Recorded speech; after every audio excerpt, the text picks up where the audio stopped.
এক গ্রামে কৃষক ও অলস ছেলে। রাকিব, ওঠো বাবা, সূর্য অনেক ওপরে উঠে গেছে, তুমি এখনো ঘুমাচ্ছ? আহ বাবা, আজ না হয় একটু ঘুমোতে দিন, কাল থেকে উঠব ঠিক মতো।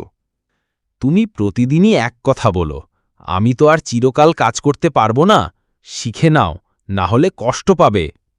এইসব কঠিন কাজ আমার ভালো লাগে না, আর আপনি তো আছেনই। ঠিক আছে, সময়ই তোমাকে শেখাবে। কিছুদিন পর কৃষক হঠাৎ অসুস্থ হয়ে পড়ে। চিকিৎসক বিশ্রামের পরামর্শ দেন, বাড়িতে খাদ্য সংকট দেখা দেয়। এখন কি করব? ঘরে খাবার নেই, বাবা অসুস্থ, সব কাজ তো বাবাই করতেন।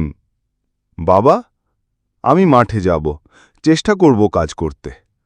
হতাশ মুখে, সাবধান হয়ে কাজ করো, প্রথমে কষ্ট হবে কিন্তু হাল ছেড়ো না। রাকিব মাঠে গিয়ে পরিশ্রম করতে শুরু করে।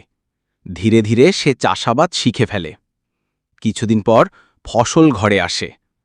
বাবা, দেখুন, আমি পেরেছি, ফসল হয়েছে, ঘরে চাল আছে এখন। গর্বিত মুখে, দেখেছ বাবা, পরিশ্রমের ফল কত মিষ্টি? আমি জানতাম তুমি পারবে।